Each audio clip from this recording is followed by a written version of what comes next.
Sejak baru 6 bulan menjadi presiden, Pak Jokowi sudah mulai diminta untuk segera mereshuffle dan salah satu yang paling disoroti adalah tim ekonomi karena memang kinerjanya dianggap buruk dan kita merasakan dampaknya. Tapi bagaimana kemudian presiden menjawab tantangan ekonomi ke depan? Kita akan simak cuplikan pidato beliau berikut ini.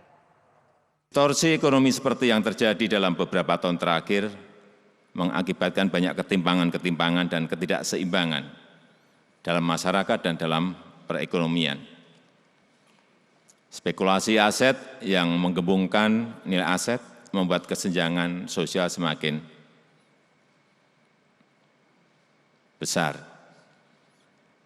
Investasi kita di sistem pendidikan dan bidang kesehatan amat diperlukan supaya sumber daya manusia kita menjadi lebih baik. Bila solusi yang kita cari adalah menggenjot lagi distorsi ekonomi, maka akan memperburuk ketimpangan-ketimpangan ekonomi yang sudah ada. Perekonomian kita membutuhkan reformasi yang struktural. Memang kita tidak bisa ambil jalan pintas. Tidak ada jalan pintas dan tidak ada peluru ajaib. Tidak bisa saya ngomong simsalabim, kemudian masalah bisa teratasi, juga tidak bisa. Enggak ada seperti itu. Dan masyarakat harus sadar bahwa enggak ada simsalabim kemudian semuanya bisa teratasi, enggak ada.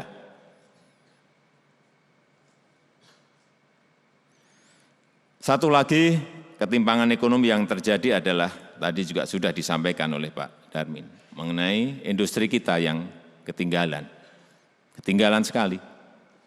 Bahkan beberapa tahun terakhir, ekonomi kita sudah menuju arah deindustrialisasi. Dan itu satu tren yang harus segera kita balikkan. Harus segera kita balikkan.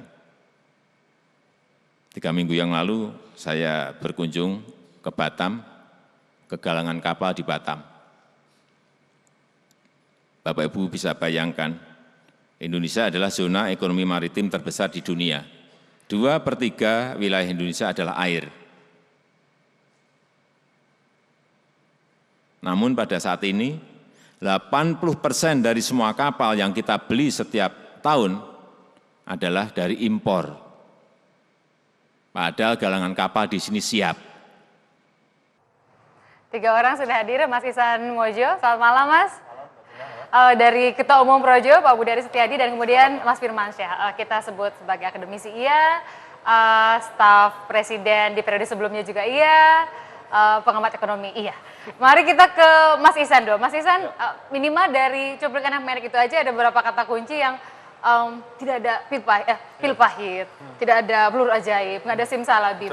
Semua mengakui bahwa ekonomi global buruk kok gitu ya, ada perlambatan. Jadi kalau kita melihat Indonesia, nggak boleh dong kemudian semata-mata bilang bahwa presiden nggak mampu nih dan tim ekonominya. Anda sepakat nggak dengan itu?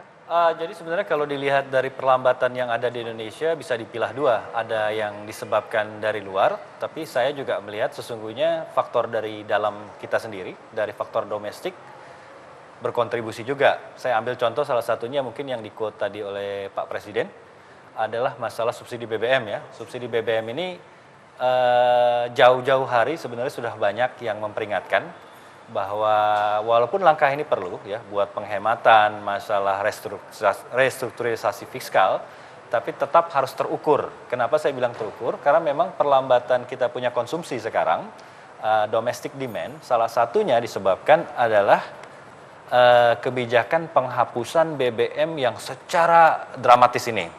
Ini dampaknya kan kalau orang bilang kan ekonom bilang yang ekonom yang ada di pemerintah bilang cuma 2 bulan, 3 bulan, tapi faktanya sampai saat ini dampak susulan ini masih kerasa gitu loh. Ini juga yang menyebabkan salah satunya konsumsi sebagai komponen terbesar dalam pembentukan PDB kita masih terjerembab, jatuh, yang biasanya komponen 60% dan tumbuhnya di atas 6%, ini di bawah 5%, yang itu kemudian menarik ke bawah semua tingkat pertumbuhan PDB kita sampai 4,7, bahkan diprediksi di kuartal ketiga, kuartal keempat bisa lebih jatuh lagi gitu. Nah ini yang tadi saya bilang, pengorbanan benar, tapi tetap harus terukur. Ini yang makanya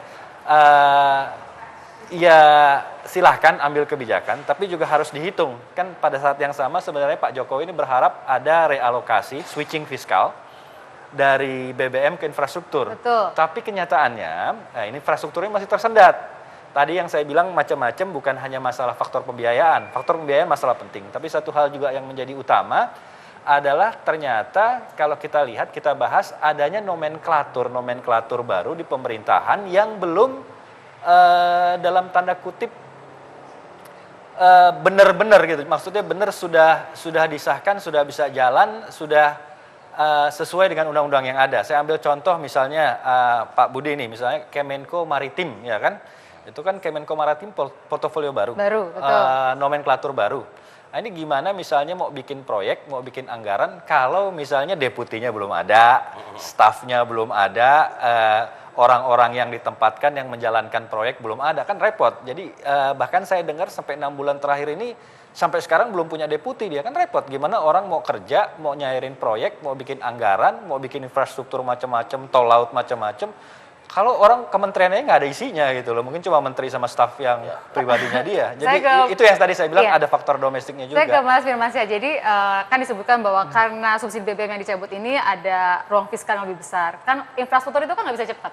Jadi disebutkan sama pemerintah bahwa belanja modal memang di semester pertama baru 10% dan yakin bisa sampai ke 90%-an nanti penyerapan anggarannya. Anda melihat itu nggak bahwa kita akan punya energi yang besar di semester 2 ini?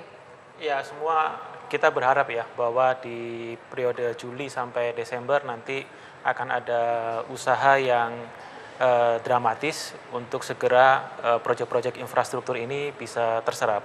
Tapi secara keseluruhan tahun 2015 kita dikepung dari mana-mana ekonomi Indonesia. Pertama, ketidakpastian kapan Bank Sentral Amerika Serikat akan menaikkan suku bunga, kemudian krisis utang Yunani, dana talangan IMF dan Bank Sentral Eropa yang akhirnya ditolak melalui referendum.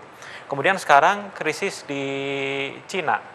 Kemudian di dalam negeri memang ada perlambatan konsumsi. 56-58% PDB kita itu dikontribusikan oleh konsumsi.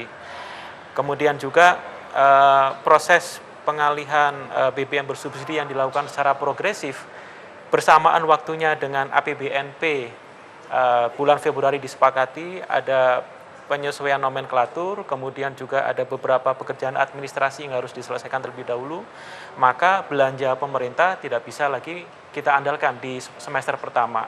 Kemudian belanja infrastruktur juga masih ada DIPA yang harus disesuaikan pasca perubahan APBNP 2015 bulan Februari. Nah, ke semua elemen ini yang membuat kenapa pertumbuhan ekonomi kita di kuartal pertama itu hanya 4,71%. Dan perkiraan saya hari ini Bank Indonesia mempublikasikan data, kira-kira pertumbuhan ekonomi di kuartal kedua itu sekitar 4,7%. Kalau saya melihat tren 2 tahun terakhir, kuartal kedua pertumbuhan ekonomi selalu di bawah pertumbuhan ekonomi kuartal pertama. Jadi besar kemungkinan kuartal kedua tahun ini pertumbuhan ekonomi kita di bawah 4,71%. Jadi jangankan lebih tinggi, sama aja sulit karena trennya biasanya lebih bawah dibanding. Trennya ya